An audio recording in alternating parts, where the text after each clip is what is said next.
I prefer buying things and figuring out where to put them later than regretting not buying them.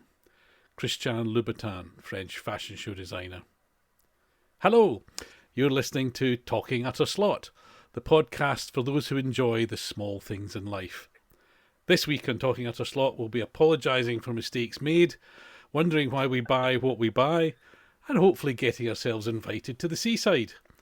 I'm Scott Brownlee, occasional racer and committed collector of slot cars. And I'm Pedro. Nearly. This is episode 10 of Talking at a Slot. So I mentioned that we've got to make some corrections from last time, and it's little things. And I think the title of the podcast gives away that we're not overly worried about complete accuracy on most things, but it really refers back to my visit to the South Coast Slot Car Club at Worthing, and I mentioned the impressive race management system that they were using, and I credited the sort of electronics side of it, the software side of it, to Jean, and I wasn't sure about the hardware. He's very politely corrected me. I got it the wrong way around. The software is something that he bought in, but he did make some of the hardware parts that goes to the track, etc. I think a lot of it's 3D printed. Anyway, the point was, it all works very well, and it really helps run the races and the whole afternoon very smoothly, especially for people who are not necessarily familiar with the format like I wasn't. I walked in the door and it was the first time I was there. Anyway, that worked very well. So apologies for getting it wrong. It was only a little bit. And the other thing I got slightly wrong was I said that the heats were cumulative on time, and actually it was cumulative on laps. So it was you had 4 heats, and you totaled up the laps that you'd completed in those heats to give an overall position, not time.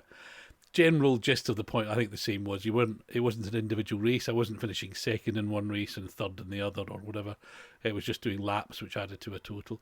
And I think we said last time, it's a little bit of an odd thing. You have to go fast all the time. So it's a bit more like a stage rally. You're not really racing the people you're beside because you're trying to do as many laps as you can. So an interesting, different format to the one I was used to. Yeah. Is there any time left for a podcast? Because that was quite an epic apology. And the more you spoke about the apology and the correction, the more I thought, I'm not sure this is a needed correction. But I understand that Johnny did correct you, or Jean did correct you. Interesting what you said about the laps thing. Because as you said it, I thought, hang on, isn't that how we used to do things back in the days of the Maidenhead Slot Car Club that I used to go to many, many moons ago? I seem to recall it was done on laps there, but I'm then wondering how they calculated parts of laps. And my pausing and thinking isn't particularly good podcast material, so I'll move on to say I also have a sort of correction in that I wasn't too sure of the whole. When you mentioned John's way of doing it, I was confused about timing that clubs use, certainly that Oxford use, and the fact that we always talk about the total duration of the heats rather than giving points to first, second, and third, which I don't understand. But I had it explained to me, and I still don't agree with it.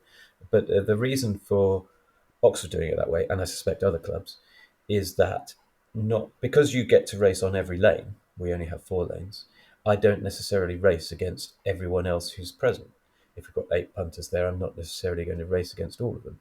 So it's done on my time on each lap rather than how many races I win, which I can see the logic of, but I can also not see the logic of because I'm just driven by the whole first past the post thing.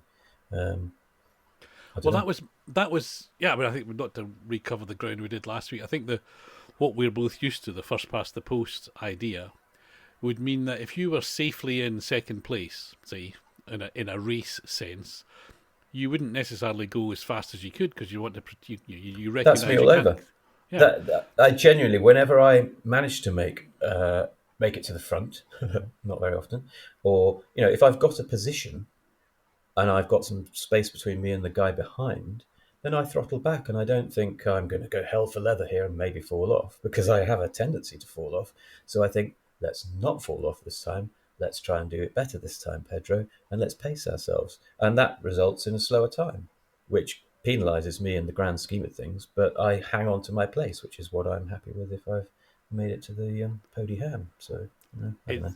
It's interesting how the same thing can be different, isn't it? Anyway, I look Mm. forward to hearing from others, and the next time I go to another club, which could be early warning here, could be as soon as early March, because after my visit to Worthing, I discovered there's a slot car club just 6 miles away from me in another village.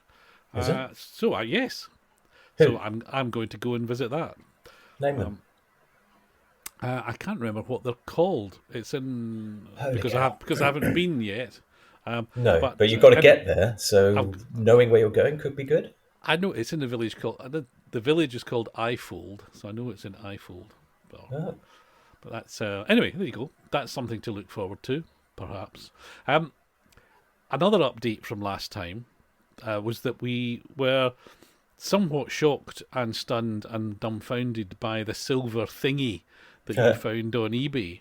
Yeah. Which, just to quickly recap for you, looked like the interior packaging from something, because it was slightly moulded to sort of be like the shape of a car, in a very Ish. general sense, and painted silver with stick-on wheels, and it purported to be a Toyota. But I gather you have an update for us. Yeah, because I watched it in order to hang on to the URL in order to forward it to you and go, what the?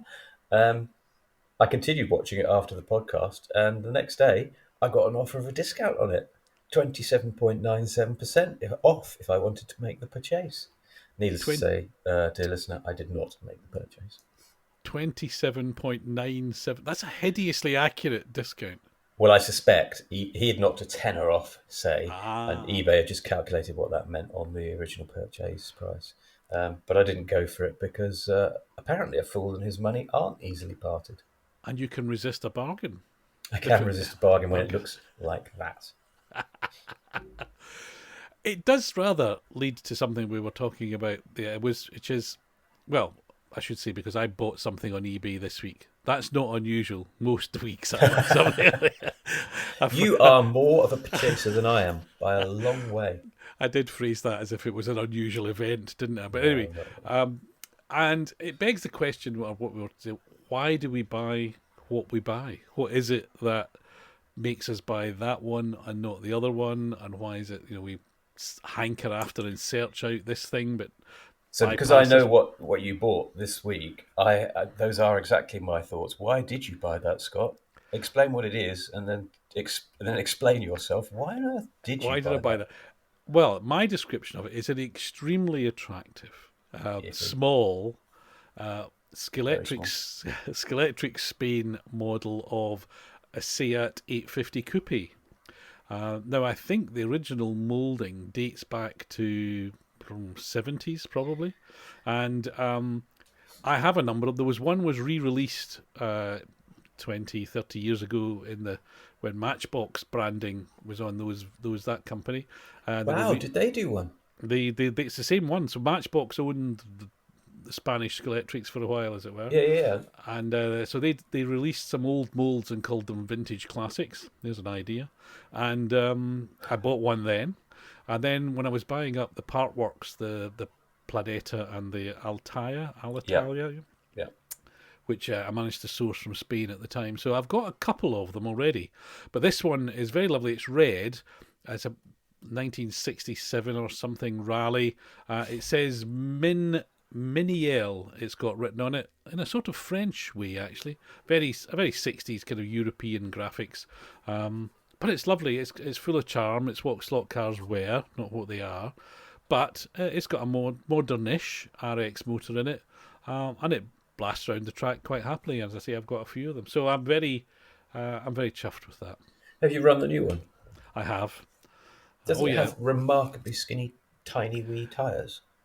They're skinny-ish, but they're quite grippy. Really? So I mean, I think to scale they're about a foot wide, so they'd look ridiculous from a scale model point of view. But in slot car terms, they're quite narrow, and they're ribbed. But like a lot of old slot models, Step Forward SCX, Step Forward Ninko, the old tyres work reasonably well, particularly on a home track. Is that because we think they've got more rubber in them than a lot of the... more models. It's my suspicion that this in some way or other is related to a tree, uh, not necessarily one which died 4 billion years ago and has been crushed underneath and turned into oil. But yeah, I'm not big enough on chemistry to know how the tires are made. But anyway, that's what. And why did I buy it? Because it's charming. It's lovely. It's a bit nostalgic. I didn't have one when I was young because didn't even know Spanish Skeletrics existed until No, 30 years ago. I But wish I it's had got known when I was going on foreign holidays with my parents, because I didn't know, and I was big into the Skeletrix back then. And if I'd known that I could have gone into I don't think we ever went to Spain, French or Italian, a toy shop, model shop, and picked one up, I'd have definitely done. All I was thinking about really when I went abroad was dinky toys and things. But we might come back to my foreign metallic purchases, die-cast purchases. I have a question about that. So, okay, that little 850, it is cute, I get that. And you're claiming it runs okay. Not sure about that. I still don't quite understand the attraction of that one. But more importantly, do Planeto, Directo, whatever they were called, and Atalaya, Alpaya, whatever they were, do they still exist? Do they still do that thing? I don't know. I was very lucky at the time. In fact, a number of us at the club were very lucky because my Spanish opposite number was Ah, willing, very thankfully, to have. We subscribed to four multiples of four. So every week she was getting 4 sets of this stuff delivered, and then boxing it up and putting it into the company internal post room, mail. internal mail, and it was arriving in the UK. So I think we did that for 3 or 4 different. Certainly, I've got 4 cases and the 10, 12 cars that come with each one. Each, for those who don't know, it was a Spanish part work. So as we get, is it D'Agostini? We get the advertising, Yeah, or Panini, or whatever, yeah, that sort kind of of. So thing. I think it's the same company actually, it and probably is, isn't it? yeah, and it's just because obviously slot cars were big, and they went to what I insist on calling Spanish Skeletric or SCX as we know them, and said, "Can you make some of this stuff for us?" Or and they dug out the old mouldings and they did new liveries on old stuff, and it was great. So it worked out about 20 quid a car, and you got a carry case. When you completed the whole thing, there was a plastic carry case to put them all in, and on one collection, I even got a watch. So I was very proud of my Wow, very cheap but very unusual Skeletric you would have been king of watch. the playground with that watch, were you at school? Oh, except there was 4 of us at the club, so not really. It wasn't Wow, rare in that sense. I was you wore probably the that. only one. I was probably the only one who wore it though. But You know. I made contact with a Spanish fellow who um, was prepared to make the purchases for me, and I'm pretty sure when you subscribed, you actually got free cars as well. I'm sure I got one or two, having committed to the cycle of 12 cars that came in 4 bits per car. I thought I got a couple of absolute on the top freebie ones as well, but I may be I imagining think that. I think that was so. I think the watch was that. So if you subscribe, you got the Yeah, watch. Or that if was you a subscriber subscribe, you bonus. got you got the carry case sort of thing from them. So And um, although I'm poking fun at you for having that, I'm not poking fun at you, but in my head I'm poking fun at you for buying that 850. I have to confess, of all the Planeto, Directo, whatever they're called, the part work stuff that's been through my hands, there's only a few that I still have, and one of them is a Fiat Panda. yeah. They did an issue of it that had a Fiat Panda, and I kept that one. Well, I And think I that was can the. promise you that one doesn't go around the track very well.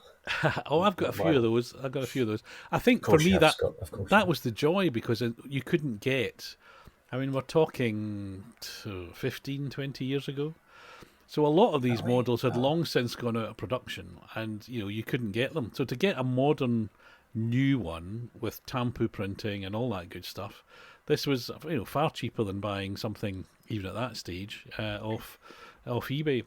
Now, it What always struck me that it was quite a cheap way of buying cars, and it always annoyed me that in the UK, when you had that part work kind of malarkey, it was you'd get a TV advert that says week by week, each issue builds into a fantastic model of the Titanic, and you looked at it, and if you bought them all, you'd spend something like 500-600 quid and only have a iffy model of the Titanic to show at the end of it.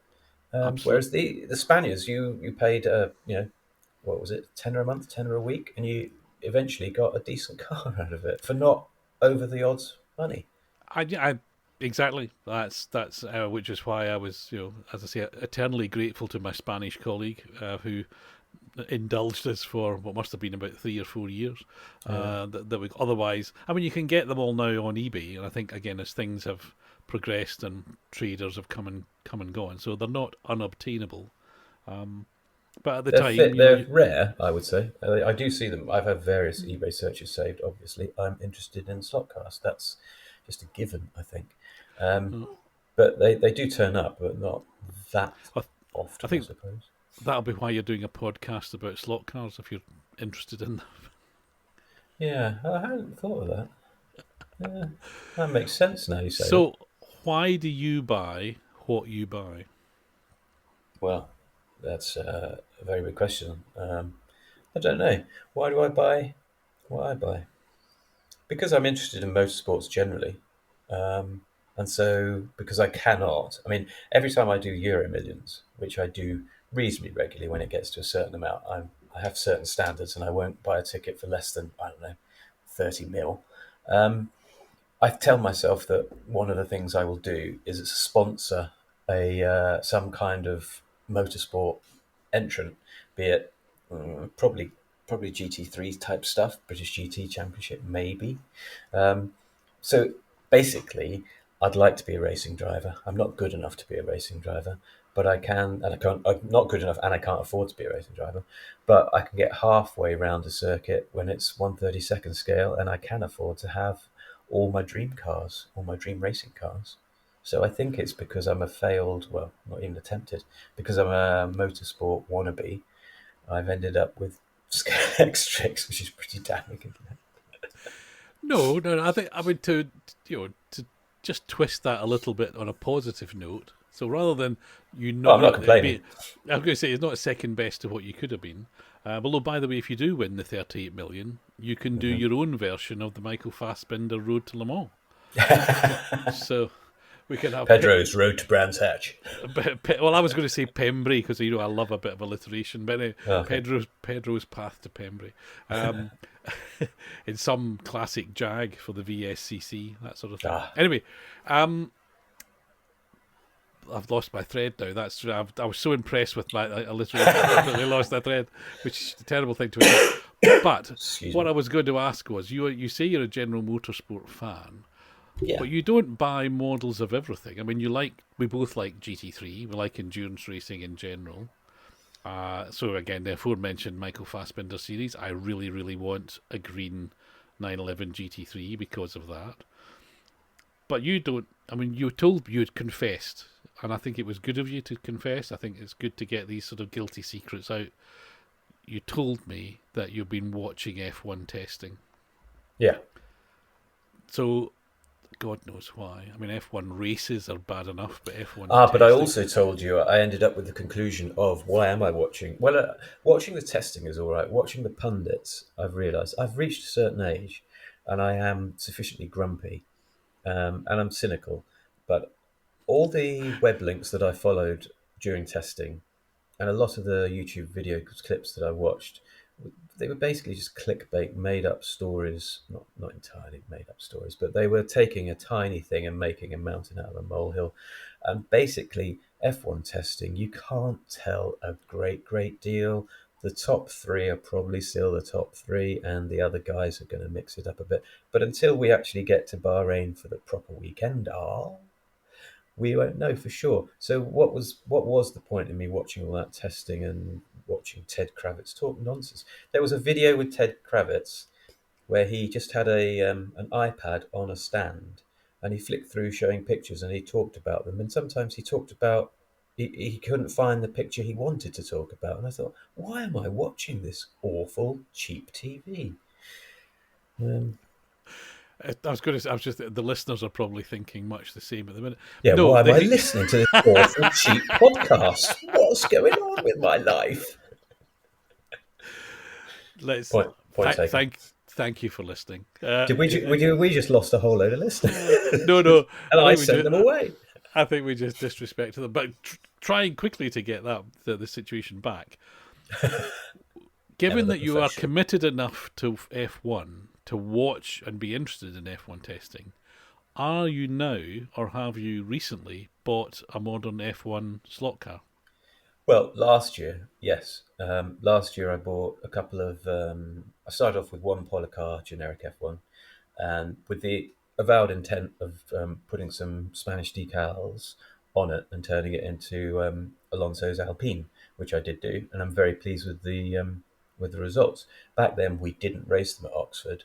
I've managed, campaigned, and achieved getting them on the roster so that towards the end of our current rotation, we will be doing Polycar generic F1s, and which means I have to finish the other one that I bought, which I was turning into an Aston Martin. So, and I do buy the classic Polycars, not a lot because they don't knock them out that quickly, but they have a draw to me because they're close to my childhood ones, the cars that I remember as a child, close-ish. The BRM that's coming out is a must-have simply because my very first Scalextric set was BRMs. I have no great desire to buy the NSRs because I think they look just too wrong. They just look, they don't look quite right. But I have a Scale Auto. I've mentioned it before on this very podcast. Nakajima's Scale Auto is coming my way as soon as it is released, and a strong temptation to pick up another one in the hope that somebody does some Jordan decals for it, so that I can turn it into a nice green machine. Because that I do believe I saw it referenced somewhere on the interwebs is one of the prettiest F1 cars there ever was, and Now that's just that's end of. that's really interesting. So you've covered off several reasons for buying. So there's, I don't know whether the Alpine was because you like the car or you like the driver, maybe both, Maybe both. Yeah. maybe both. Um, you mentioned Nakajima, so it's like there's a nostalgic reason for you Yeah. wanting that I one. don't know why. I always loved it when Murray Walker got excited, and it didn't happen very often about Nakajima's performance or the Mercurial, as he used to describe him, Jean Alesi. The Mercurial, Jean Alesi. Can't do the impersonation. Yeah, there's what is that? That's childhood reasons for buying those. Well, then you mentioned delivery. You wanted to do the Jordan one, so it Yeah. was there was livery reasons, there was nostalgic reasons. Your first set, there was so, but most of it was about old stuff, not modern Formula One. I watched. I didn't watch any of the testing. I saw some pictures because it's unavoidable when you're into cars. These things get served up for you. And what I was struck by was all the cars. A, they look the same, but they all appear to be painted the same, which is to say they're not very painted. They all seem mostly black. And a little bit of investigation on this, I discovered that it's to save weight. So I was astonished. I mean, they're getting tens of millions of dollars from these companies to represent them as a kind of fast moving billboard. And they've somehow or other managed to convince them to give them the money, but no, no, we're not going to put your corporate colours on the car But they've still got the because it makes it a logo. bit heavy. They've still got the logos on. I think you're. No, they're not all black. I mean, the Mercedes is infamously black. But I mean, the Williams is blue. The Aston Martin is green. The Ferrari, controversially, is red. So there's still paint out there. Dulux won't go out of business just after this one season. Yeah, but I think it's, can if they can't, and maybe they can't. It's a complicated thing in Formula One car. But I mean, how much does the paint weigh? What, a few kilograms Well, maybe? okay, so I did watch I watched a YouTube video on that very well, it was discussed. I think it was Ted Kravitz hassling somebody from Mercedes, and he was trying to be woolly. I think about the answer, 3 to 4 kilos, which struck me as a bizarre amount of paint. Why don't you spray it on really thin like I do on my white kits? Three to I four think kilos of paint. I think they do. In fact, this is I used to go. One of the guys used to come racing at Liphook. His job was painting McLaren Formula One cars, Oh wow! and at the time they would come back and be completely stripped and repainted, and that was in the days of the West sort of faded silver, black, and red flashes. So quite a complicated livery. Yeah. Anyway, if you're listening, Mick, well done. The other thing, why do I buy what I buy? The other pleasing thing from this weekend was the 9 hours of Kyle Army. which I tuned in for, not the whole 9 hours, but I dipped in and out, watched a little bit of the quali and then bits of the race. And GT3 racing appeals greatly because they look, F1's great, but they're just mad devices. But GT3 is much more, you might just see something that looks vaguely like that on the road. I mean, It, Audi R8s are relatively common, he said, they're not really. And an AMG GT3 does appear on the roads occasionally. But they have an attraction because they are the now. They're not retro, they're the now, and I like them. I think GT3 is the modern Group 5, isn't it? So Yeah, the very silhouette much. Yeah. looks familiar, but they're slightly bulky and they've got those arches. Whereas Group 5 was mostly kind of crazy cardboard box extensions. Yeah, Group 5 was Now, madness, bless yeah, it. now it's GT all now is, swoopy CAD yeah, carbon. Yeah, it's a bit tame, but it's still gutsy endurance racing, which I like very much. And I said in our kind of like we don't script this, but we do talk about what we're going to talk about before we talk about it. And I mentioned enjoying John Watson's commentary because he's like a slightly dodgy granddad, I think. Oh God, is that slander? Uh, yes. dodgy as in he doesn't always string his sentences together properly, or he opens his mouth before he's really thought about what he's saying. Wonder who else does that. But I don't know the other dude, but I love them. The commentary is brilliant, and it makes me think of dear old Murray Walker and some of the things he did. And he's enthusiastic, and occasionally he'll be a little bit sarcastic as well. Like he mentioned something about the what the spectators were putting on the barbecue at one point, which is a nice bit of fill in. I did dip in and fast forward through the 9 hours from Kyalami. And just for those who haven't done that, there were 11 entries, one of which fell out halfway through. So you have to feel, and it wasn't particularly a nip and tuck race because No, whatever happened, they were kind of in their positions and they stayed in it. So I did feel for the commentators for having to do 9 hours of live commentary on just 10 cars. So yeah, I can see why they would have descended into discussing the barbecues because there would have been not much else to talk about. I can name drop here. I met John Watson. In fact, I could go so far as to say I worked with John Watson. My final day working for Peugeot Talbot back in 1989 was at the British Grand Prix on the Saturday, and we had the Peugeot Cup or 309 Cup or whatever it was called. Anyway, a whole field of 309s, French domestic championship. God knows why they then booked it as a support race for the British Grand Prix, particularly as it was the weekend of them celebrating the French Revolution, independence. Can't think of the proper name of it. Anyway, so we had a paddock full of French mechanics and drivers away from home, wanting to celebrate. But we had two celebrity stroke guest cars. One was a very quick journalist who actually you could probably describe him more as a racing driver who also wrote, a guy called Mark Hales, and John Watson. And so I had to go along, and I was nominated since I was leaving, and it was a Saturday. I got sent along to look after and babysit the entire lot. So I got to sort of meet John and talk to him. He was charming enough. I think he was understandably a bit concerned that he was showing up, going to be sitting in a car, racing, putting his life at risk or injury, and something he built by people he didn't know, and surrounded by other racers he didn't know. So my memory doesn't extend to what the results were. Oh, that was my question. Sorry. Google is your friend. I don't remember. The only thing I really do remember about it is arriving there and the TOCA representative for the support races wanting to berate somebody because the aforementioned French guys in the paddock had been letting off fireworks in celebration of Bastille Day. That's what I'm trying to say. Bastille Day. Okay. And you can imagine letting off fireworks even then back in the late 80s inside a Grand Prix paddock was somewhat frowned upon. So anyway, that's a bit of name dropping. That's a good name drop. Thank you very much.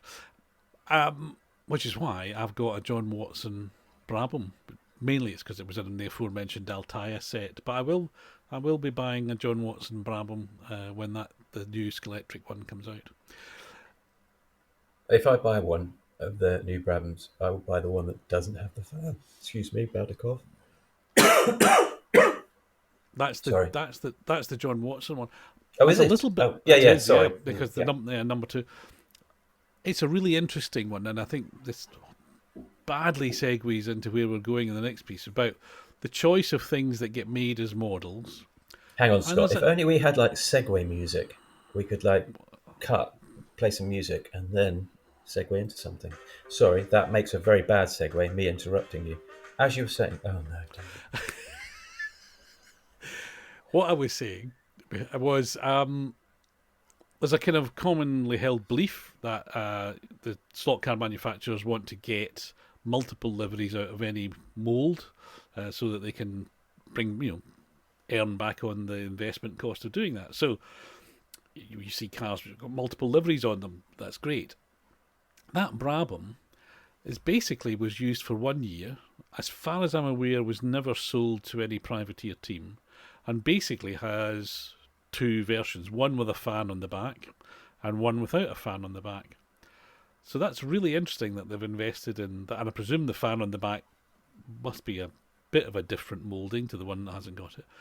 But it got me. The other thing that got me thinking was, as a class for racing the other week, was this sort of classic front-engined Scalextric, and one of the options was an SLR Mercedes, but the Uhlenholt, is that the one, the closed coupe? So the familiar one, the Mille Miglia, the open top one, with Fangio, Stirling Moss, all that good stuff. But they also did a model of the closed coupe. Now to my understanding, it's a completely different moulding. I mean, sure, the bits of the car are the same. Sorry, but, who's they? Scalextric. And they must have done this 10 or so years ago. And there is just that car. I don't believe it raced. I believe it was a kind of one-off car, a road car. And so it got me thinking: is that the most obscure car that's ever been made, which didn't have multiple liveries?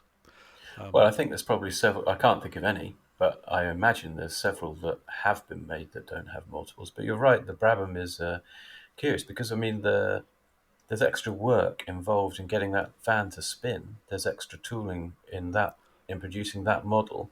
And then the only real options they have are in sort of presentation boxes for the same livery. Well, It is a bold one. Yeah, I mean, And does it mean it doesn't actually cost as much as they make out to make a model? No, I don't think. I think it's fairly expensive to do, and I think relatively, it must cost what it costs. And I have no idea, but let's say it costs 25 grand or something to make the tooling.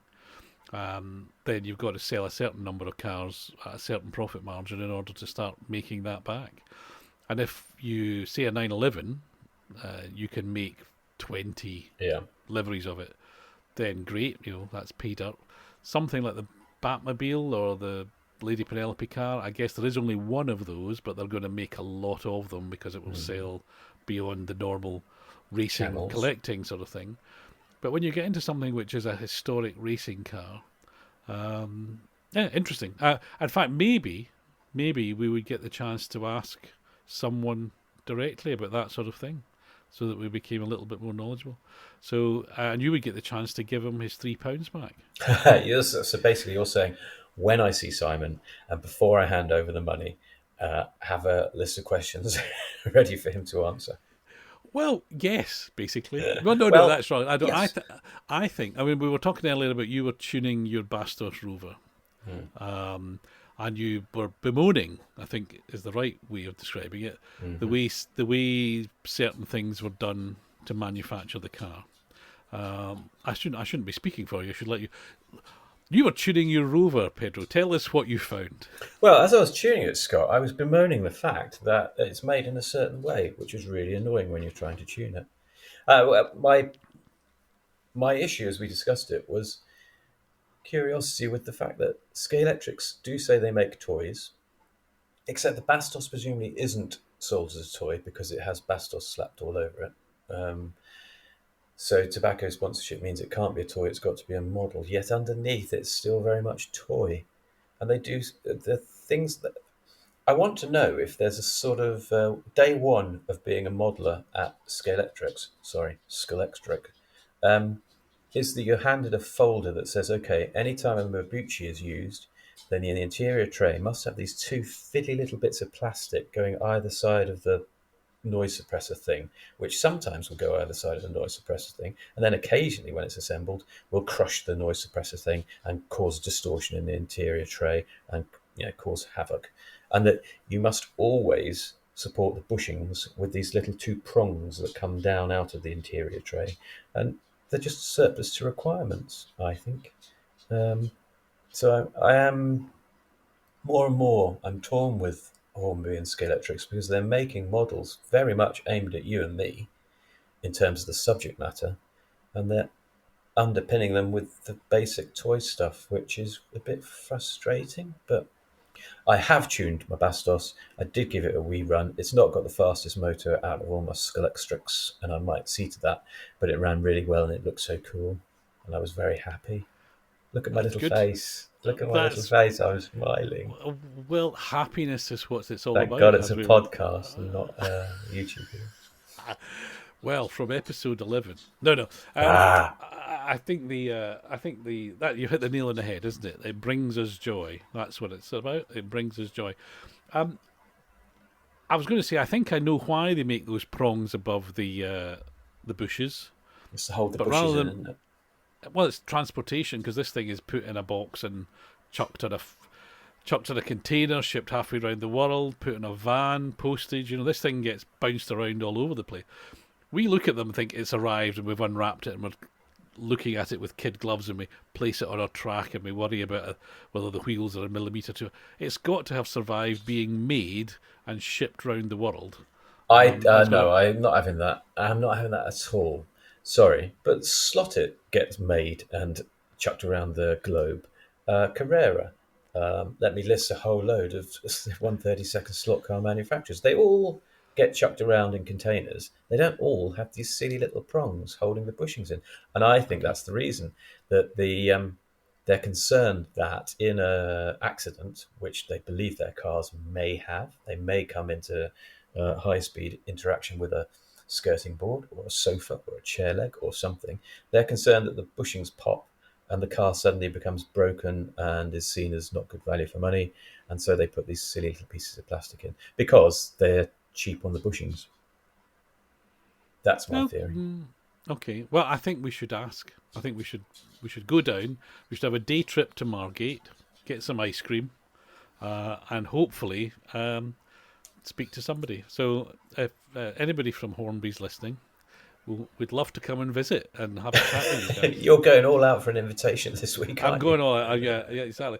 No, I think it's the next stage for talking utter slot. Actually, is that we reach out into the industry, and start to engage more fully. I thought you were suggesting we go on the road and do shows, rather like radio. This will mean nothing to global audiences, but rather like the BBC Radio 1. What did they call them? When they went on the road and did broadcasts from Brighton Beach or Blackpool Beach or... The Radio 1 Roadshow. There wasn't That would be much imagination. it. They did The roadshow. Radio 1 Brilliant the idea. Roadshow. We're going on the So road. We're going to do a show. Call it a roadshow. talking utter slot on tour. And then we can. I think suddenly when you're talking about beaches there, I thought, has anybody ever put up a slot car track on the beach? I mean, I've Well, put no, it in my because garden. sand gets everywhere. It gets in your sandwiches. It gets in between your toes, and it would get between your pinions. Yeah, well, I mean, you look at some of the Spanish rallies when they've got all the snow and sand and I stuff know. like that. I mean, they're Always fantastic. impressive. It is very impressive. So maybe we need to. I suppose power would be a challenge. Anyway, we don't need to go to Margate in the summer and slot cars on the beach. But I think there's a whole load of interesting things that we believe or we wonder why they do it, and it maybe comes down to the whole toy thing. Yeah. And we shouldn't. It's just I don't. I think use of the word toy is not a negative, and maybe it's a difference. It's a bit like Jaffa cakes. Is it a biscuit or is it a cake? Is it a toy car or is it a model car or is it a a racing car. Uh, that kind of definitions of these things, and maybe that's what makes a difference in how you manufacture them and the cost of manufacturing them, and how the end user. When I went to, again, slightly name dropping, I took my 3 Series company car down to Margate to be measured up for making what then became the BTCC model of the E36. So this would have been early mid 90s, and Hang on, hang on. and Oh, you were working for BMW at the time. I was working for BMW at the time. Yeah. Okay. So That I makes more met sense. Simon Kohler. They're all maybe you have to be called Simon. Anyway, Simon Kohler, who's still there now. And at the time, he was very emphatically, no, we don't make cars for old men. We make a toy. Yeah. And the reason that was interesting at the time, of course, was you'd got Ninko just coming along. I think Fly were maybe just on the horizon, and there was just the beginning of what we know now to be a very big market for grown men playing with toy cars. Clearly, they have now embraced that because, as we've been saying earlier, there's a lot of models there which are very clearly directed to people in our age group, our demographic. So it'd be interesting to hear what how they assess how many of those kind of customers they've got versus the Toys R Us, Woolies, and other retailers which have gone out of business who are going to bulk buy for the Christmas market. But hasn't Simon said? Simon said, hasn't he? Hasn't it come out that what we would consider the hobbyist market, i.e., you and me, and our listener in America, is very, very small. I mean, that's 3 people just there. It's very small, and the real business is in the Christmas sets. I thought that was said a while ago. I don't know if that's still true, because if it was a while ago, maybe the market has moved. I mean, the market surely is always moving a bit. And maybe the Christmas sets aren't quite what they used to be these days. Well, I can't help. I mean, obviously, I spent all my career in the full size car business. And whilst the media and the enthusiasts got very excited about the go faster versions, actually the bulk of what you sold was something that went to rental and fleet markets and Yeah. lots of vans and pickups and things. So the business was about both sides of those things. You made the stuff that you made a lot of, and you were tight on margins, etc. And you also made the things which were a halo product and said something about what you were and what you wanted to be. I guess, because I have no other information, that the slot car companies are kind of the same. But I have said before, I think the NSR, Scale Autos, Slottits even of this world, great as they are, they exist because there's a bedrock of people who have been given or bought toy slot cars, and they've played with them and they want to take it a little bit further, and they eventually get into that side of the market. So just in the way that Ferrari and Porsche rely on people learning to drive in a Fiesta, so Slot It depends on somebody having got loved but got frustrated with their Hornby Mini. Well, that's a very interesting and kind of obvious, but well put point. Was that almost a compliment? It was, no, it was actually more. It was more like, well, why didn't I think of that? Because you're right, Slot It. There is a whole industry, but we don't know how big it is, obviously, that supports the hobbyist, and that is riding on the coattails of the Carreras and the Scalextrics of this world. Uh, Well, and it's yet there is probably. a market that keeps us Maurizio in whatever aftershave Maurizio splashes on.